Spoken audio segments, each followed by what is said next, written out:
الرحمن الرحیم۔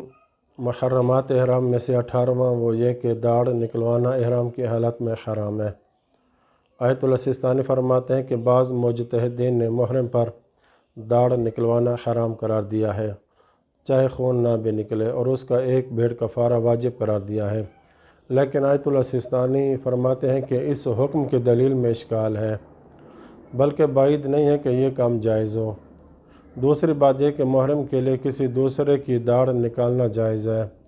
محرمات احرام میں سے 19واں وہ یہ کہ اسلحہ اٹھانا بھی احرام کی حالت میں حرام ہے۔ آیت اللہ سستانی فرماتے ہیں کہ محرم کے لیے اسلحہ پہننا جائز نہیں ہے، بلکہ احتیاط واجب کی بنا پر اس طرح اپنے ساتھ اسلحہ اٹھانا کہ وہ مسلح شمار ہو جائز نہیں، اور اسلحہ سے مراد ہر وہ چیز جس عرف عام میں اسلحہ کا لفظ بولا جائے، جیسے تلوار، بندوق، نیزہ وغیرہ۔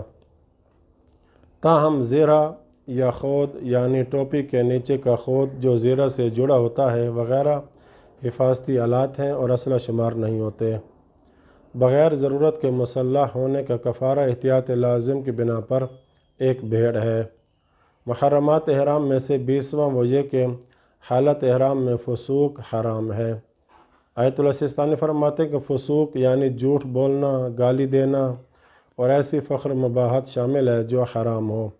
اگرچہ فسوق ہر حال میں حرام ہے، مگر حالت احرام میں اس کی حرمت تاکیدی ہے۔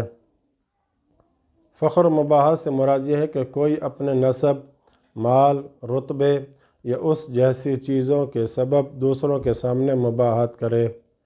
فخر مباحات اگر مومن کی توہین اور اس کی عزت کم کرنے پر مشتمل ہو تو حرام ہے، وگرنہ فخر مباحات میں کوئی حرج نہیں ہے، اور نہ ہی محرم پر حرام ہے نہ ہی غیر محرم پر۔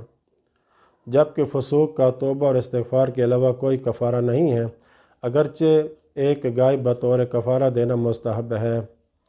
محرمات احرام میں سے 21واں وہ یہ کہ جدال یعنی بحث اور مجادلہ کرنا بھی حرام ہے۔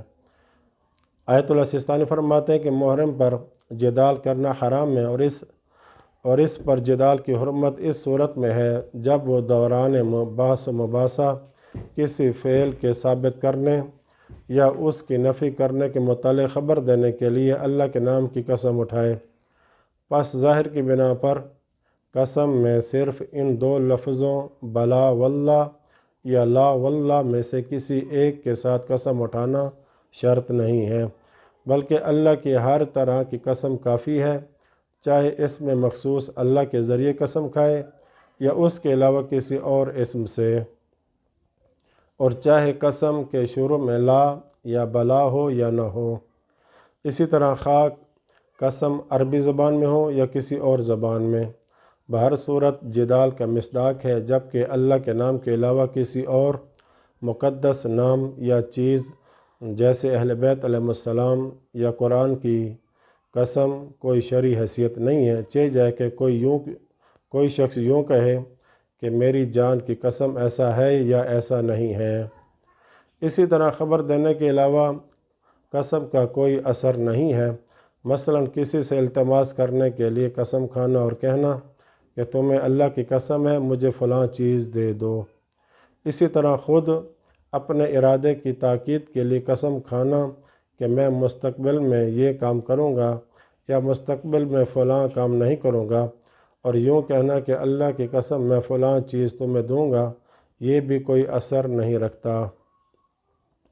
یہاں پر ایک سوال پیدا ہوتا ہے کہ کیا سچی قسم اٹھانے کی صورت میں جدال متحقق ہونے میں قسم کا 3 مرتبہ پے در پے تکرار کرنا ضروری ہے یا نہیں، اور اگر 3 بار پے در پے قسم نہ اٹھائی جائے تو یہ متحقق نہیں ہوتی۔ تو اس کے متعلق کچھ فقہا نے یہ قول اختیار کیا ہے کہ سچی قسم جدال کے متحقق ہونے میں 3 بار پے در پے قسم اٹھانا ضروری ہے، ورنہ جدال متحقق نہیں ہوگا۔ تاہم یہ قول قوت سے خالی نہیں ہے، اگرچہ احتیاط مستحب اس کے خلاف ہے، یعنی 3 سے کم مرتبہ میں بھی جدال متحقق ہو جائے گا، اور جھوٹی قسم میں جدال کے متحقق ہونے میں بلا اشکال بار بار پے در پے قسم کھانا شرط نہیں ہے۔